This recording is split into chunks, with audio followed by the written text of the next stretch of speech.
sang kekasih dari Dr. Edi, tapi untuk seluruh manusia. Ya, jadi ini nilai yang paling tinggi yang saya lihat. Kemudian saya juga melihat bahwa produk nasional adalah bagian dari tugas kita semua sebagai warga negara yang baik untuk mencoba mengangkat dan mendorongnya, mengembangbiakan sehingga kita tidak memiliki ketergantungan yang besar lagi dari negara lain. Kita bisa menjadi mandiri di berbagai bidang. Yang keempat, nilai socialpreneurship tadi, yang tadi sempat disinggung oleh Ibu Feni, sangat tinggi. Saya melihat bagaimana proses ini dijalankan oleh Golden Three Wines, manfaatnya sangat-sangat besar, malah memiliki manfaat dunia. Mengapa? Melalui kegiatan ekonomi yang sifatnya sustainable, yang sifatnya berkesinambungan, dan juga ramah lingkungan, terjadilah semacam proteksi dari sebuah area hutan alami, hutan tropik, yang luasnya mungkin lebih dari 30.000 kilometer persegi pada saat sekarang, itu seluas negara Belgia, kalau saya nggak salah. Ya. Suatu social control melalui kegiatan ekonomi yang ramah lingkungan dan berkesinambungan. Ini susah sekali untuk dijalankan, untuk ditemukan. Ya, ini terjadi melalui proses pembuatan honey wine ini. Ya, mengapa? Para petani madu di Kalimantan Barat ya akan menjaga hutannya dengan sangat baik dari para pembalak hutan, para perusak hutan, ya, karena mereka melihat bahwa lahan rezeki mereka ada di sana. Dan itu merupakan bagian dari kehidupan mereka yang sangat alami dan sederhana.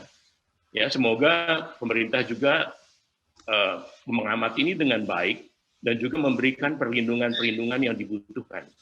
Karena ada kekuatan-kekuatan lain yang bisa merusak ini. Gitu ya. Ini nilai yang paling tinggi yang saya lihat dari sisi socialpreneurship tadi. Ya. Nah, kalau ini kita bisa jalankan dan kita tularkan di berbagai area Indonesia yang masih banyak sebetulnya potensinya. Kita melihat Indonesia bagian timur dan barat sekali, di mana sekarang mulai terbuka melalui kegiatan-kegiatan pembangunan destinasi turisme. Kita akan melihat bahwa banyak sekali potensi-potensi alam di bagian dari negara kita ini yang masih belum tersentuh dan diketahui.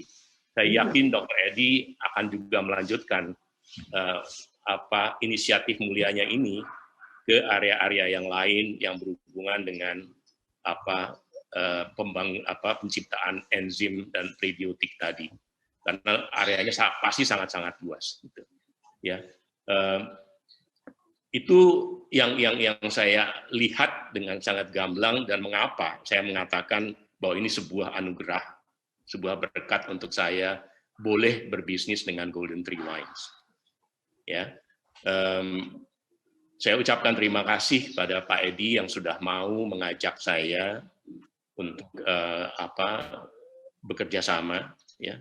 Untuk saya, it is beyond business, ya, Pak Edi, Dr. Edi. Untuk saya ini adalah bagian dari upaya kita untuk kemanusiaan dan juga untuk membangun keberdayaan saudara-saudara kita, para petani madu di Kalimantan Barat. Saya kira itu aja yang saya ingin sharing hari ini. Terima kasih banyak untuk waktunya, Ibu Feni. Ya, terima kasih banyak Pak Edi sendiri. Luar biasa ya penuturan dari Pak Edi. Memang Pak Edi ini pebisnis nasional yang tangguh sekali ya. Kita boleh mampir ya Pak ya ke Depik ya. Dengan senang hati, anytime. Anytime ya. Pokoknya kita harus mampir ke sana karena wah, ini Pak Edi kok pinter aja pilih lokasi, Pak. Karena memang didasarkan atas passion, gitu ya. Saya menjalankan banyak sekali property development pada saat itu, dan ini adalah cinta saya yang paling besar, gitu. Saya mengatakan pada diri saya, kalau sampai properti saya harus dijual, yang pasti tidak akan saya jual adalah ini satu. gitu ya. Wow. Memang the Wow. big Iya, iya. Jadi kalau bisnis dasarnya cinta ini luar biasa ya Pak ya, dampaknya kemana-mana ya Pak ya. sangat. Tidak ada yang bisa Iya. mengalahkan itu.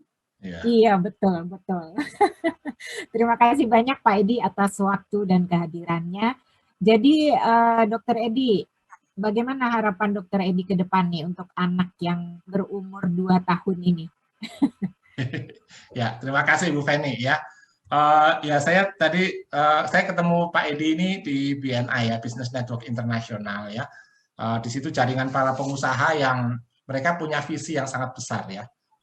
Dan saya teman-teman yang lain nanti kalau mau bergabung nanti bisa hubungin kita ya. Nah, tapi yang Bu Feni tanyakan tadi harapan ke depannya gitu ya. Nah, teman-teman sebetulnya sih banyak sekali penelitian yang bisa di Indonesia, banyak sekali penelitian yang sangat bermanfaat yang kalau kita kembangkan itu akan luar biasa gitu ya.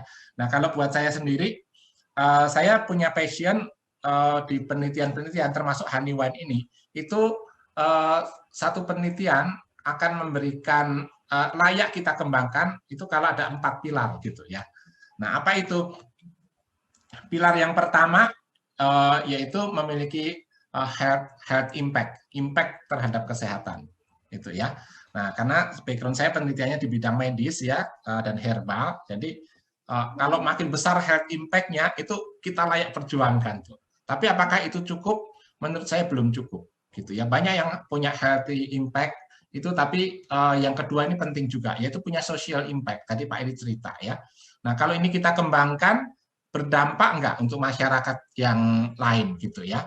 Nah, di fermentasi madu hutan ini dampaknya luar biasa gitu kan. Untuk orang-orang Dayak di pedalaman Kalimantan ya, itu dampaknya besar sekali. Mereka bisa nyekolahkan anak-anaknya jadi sarjana loh, dengan memanen madu hutan dan dijual secara layak ke kita. Ya, dan tentunya mereka dibina, nggak disuruh panen kita asal tampung. Membina mereka juga nggak gampang awalnya. Itu kita kerjasama dengan jaringan madu hutan Indonesia ya. Dan yang petani-petani anggur di Bali ya, bekerja sama dengan Sababe Winery itu petani-petani di sana yang tadinya daerah paling miskin di Bali itu sekarang mereka bisa nyekolahkan anak-anaknya sampai sarjana juga. Itu ya. Jadi bukan sekedar kita sehat, pada waktu kita Honeywine itu di genggaman tangan kita, itu ribuan orang di luar sana itu sudah merasakan manfaatnya itu dari situ ya, secara social impact-nya. Yang ketiga, environment impact. Coba bayangkan, sejak madu hutan ini betul-betul dikelola dengan baik, itu nggak bakar hutan lagi, gitu kan? Coba dulu bakar hutan kan gede-gedean ya di Kalimantan, sekarang nggak lagi, gitu ya. Dampak lingkungannya sangat bagus. Mereka nggak nambang emas lagi dengan menggunakan merkuri di sungai-sungai itu, gitu ya. Sejak mereka memprioritaskan madu hutan ini, gitu ya. Nah, dan itu pilar yang ketiga, environment impact. Dan pilar yang keempat yang saya pegang teguh, itu harus Indonesia banget. Jadi semua produk Indonesia yang saya kembangkan, Indonesia punya banyak potensi, namun belum banyak orang yang mau mengembangkannya itu dengan benar-benar gitu ya. Itu ada, tapi belum banyak. Nah, jadi saya punya passion ya, produk Indonesia ini akan merajai dunia. Bukan hanya produk Cina, karena ada pepatah mengatakan, Tuhan menciptakan langit dan segala isinya. Orang-orang negara Tiongkok yang mengisinya, gitu kan? Karena produk Tiongkok kan ada di seluruh dunia kan, tapi produk Indonesia ini nggak kalah loh, betul. Dan ini kalau kita teliti, kita kembangkan betul-betul ya, teman-teman, ini luar biasa. Jadi 4 pilar itu, health impact, social impact, environment impact, dan Indonesia, produk asli Indonesia. Itu kita perlu perjuangkan bersama ya. Itu harapan ke depan ya. Dan meskipun saat ini fermentasi madu hutan atau Honeywine ini sudah memberikan dampak yang sangat positif ya, sangat bagus untuk orang-orang tua ya, untuk penderita autoimun ya. Namun teman-teman, saya yakin ini akan dikembangkan lebih jauh lagi ya. Ini akan menjadi yang sekarang ini bukan obat ya, tapi suatu saat ini akan menjadi herbal yang sangat-sangat potensial lagi. Nah, itu melalui satu proses penelitian ya. Jadi penelitian yang melibatkan ratusan atau ribuan orang ya.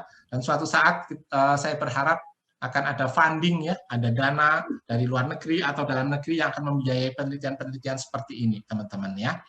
Dan harapan saya yang ketiga, bahwa honey wine atau fermentasi madu hutan ini bukan hanya bisa dirasakan oleh orang-orang Indonesia saja, ya. Banyak orang-orang yang mengalami autoimun dengan gejala-gejala yang parah, ya. Banyak orang-orang tua yang stamina-nya menurun, ya. Banyak pesakit-sakitan. Mereka menunggu kesempatan seperti ini, meskipun dia di luar negeri, gitu, bukan di Indonesia, ya. Dan saya yakin suatu saat The Golden Trees Honey Wine ini akan berada di seluruh dunia. Ada di Jepang, di India, di China, di manapun. Dan saya sangat yakin itu. Ya. Dan saya bersyukur ada di jaringan BNI dengan Pak Edi ini. Karena apa? Karena kami terkonek dengan banyak pengusaha di seluruh penjuru dunia. Ya. Nanti habis kita acara ini, kami meeting sama ini Pak Edi, sama BNI India. Gitu ya. Tanggal 10 kita meeting dengan BNI Jepang. Gitu ya. Dan saya yakin nanti dengan The Big Connoisseurs kita kerjasama supaya honey wine ini bisa dinikmati dan memberikan berkat atau dampak positif untuk kesehatan banyak orang di seluruh dunia. Gitu ya. Cepat atau lambat itu akan terjadi, ya. Dan saya minta dukungan dari teman-teman semua yang ada di grup ini dan juga semua teman-teman di Indonesia, ayo kita dukung, ya. Kita angkat produk Indonesia ini supaya bisa menjadi produk andalan di seluruh dunia dan mengharumkan nama Indonesia di mata dunia. Begitu dari saya, Bu Feni. Terima kasih.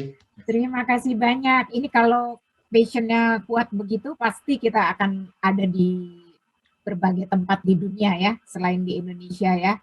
Karena manfaatnya juga bukan hanya iklan atau kata-kata doang, tapi sudah banyak dirasakan dari mulut ke mulut ya, untuk berbagai teman-teman yang penyintas autoimun. Dan juga tanpa kita sadari, sebetulnya hutan tropis kita sudah memberikan sumbangan luar biasa untuk dunia sebagai paru-paru dunia. Dan juga satu lagi, berbagai obat-obatan yang beredar di dunia saat ini, konon merupakan penelitian dari 3% materi yang ada di hutan tropis. Masih ada sekitar, ya kalau kita bilang 80%, 90% yang belum diteliti. Ini salah satunya sudah diteliti madu hutan ya oleh orang lokal, seperti Dr. Edi ya. Ini luar biasa kan, berarti dampaknya buat kesehatan dunia. Kekayaan bumi Indonesia ini ternyata bukan hanya untuk sumber makanan, tetapi juga sumber kesehatan.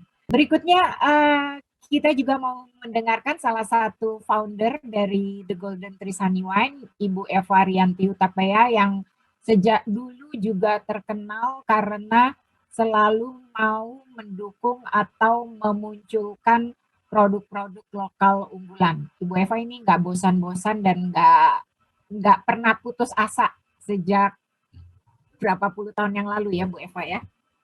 Dan Ibu Eva juga kolektor kain-kain nasional. Nah, sekarang kita dengarkan sedikit sambutan dari Bu Eva.